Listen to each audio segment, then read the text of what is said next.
And joining us now, former NBC News Tel Aviv bureau chief Martin Fletcher and outgoing editor-in-chief at the Jerusalem Post, Avi Meir. Thank you guys for joining us. Avi, 1 year later, hostages still not home, a year of war. What's the feeling there in Israel today? Well, and I remember that 1 year ago, as we were just coming to grips with the scale, the enormity of the carnage, I wrote a piece that appeared in the next day's paper entitled, "This is Israel's 9/11." Now, I remember 9/11. I'm sure you do as well. That day was horrific. It was traumatizing. I was a high school senior in the D.C. area. But then the day ended, and we were able to start healing as a nation. The situation here in Israel is quite different. The healing has not even started because we're still in the trauma of that day. There are still 101 hostages whose fate is unknown.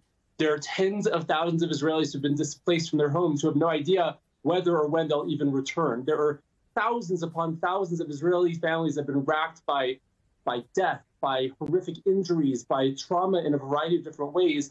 And so this is a country that is still very much in the grief of that day, and we don't know exactly what it is that will be able to emerge from it.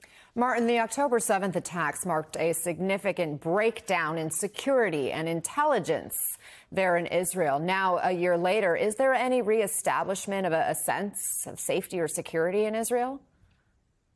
Well, I think obviously the attacks in Lebanon against Hezbollah, decapitating Hezbollah, weakening them dramatically, obviously that gave Israelis more trust and confidence in their intelligence services. It was a dramatic, extraordinary achievement in Lebanon. But really all it did was stress the complete failure of the same agencies on October 7th. So I think there's a sense that Israelis feel very, very vulnerable. They understand now that actually they're in a situation where not a yet existential situation, but they're under extreme threat. They understand that the government wasn't really there for them on October 7th, nor were the military or the intelligence agencies. Now there's a sense that they're reestablishing control in the area. But certainly the result of all this is Israelis feel very vulnerable, by the way, as do Jews across the world at this extraordinary outbreak of anti-Semitism. I mean, it's quite extraordinary to think that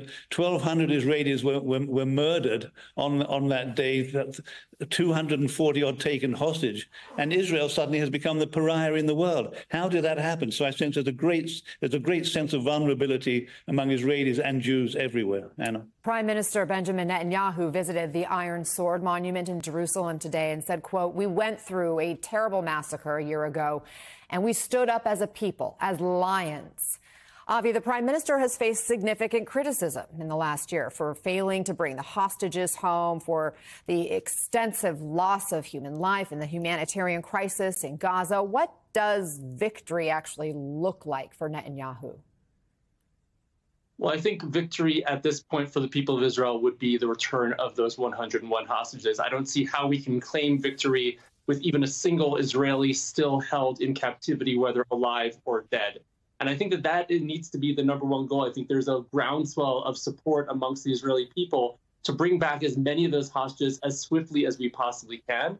We, of course, also need to secure the northern border. Since October the 8th, Hezbollah has been bombarding the northern part of the country to the point where tens of thousands of Israelis have fled their homes and have no idea whether they'll ever see their homes again. That needs to be resolved, and I think that's what you see happening in Lebanon at this time. And I think that until there's some kind of comprehensive quiet on all borders, I don't see how Israel, and particularly the Prime Minister, will be able to claim any sort of victory. Martin, this morning, the IDF is still attacking sites in Gaza, is engaged in these air and ground assaults in Lebanon. So I know you've covered this region for NBC for a long time. Have you ever seen it this close to a larger regional conflict? No, I don't know. I don't think. No, absolutely not. I mean, in 1973, when Egypt and Syria invaded Israel, it was still very much a localized attack. If I could just add something to what Avi said that is relevant now to what you just asked me, what is the definition of success? I think what Avi just outlined is the short-term definition of success. Definitely get the people home, get the hostages home, get Israelis back in their homes in the south and the north. But I think part of that definition of success that the Israeli government is calculating now is to what extent do we continue to fight Hezbollah, and especially to what extent can we continue the war or escalate the war against Iran. I mean, the definition of the real definition of success is, how do you stop this happening again? And in order to stop it happening again, Israel's doing what it can in Gaza. They're beginning the way to stop it in Lebanon. The real enemy for Israel is Iran, who supports, of course, the militias in Gaza and Lebanon. So long-term definition of success is to stop the threat from Iran against Israel. How to do that? Really only with American help. How to do that? And I guess the question is it even possible? Martin Fletcher and Avi Melber, thank you both so much for joining us this morning.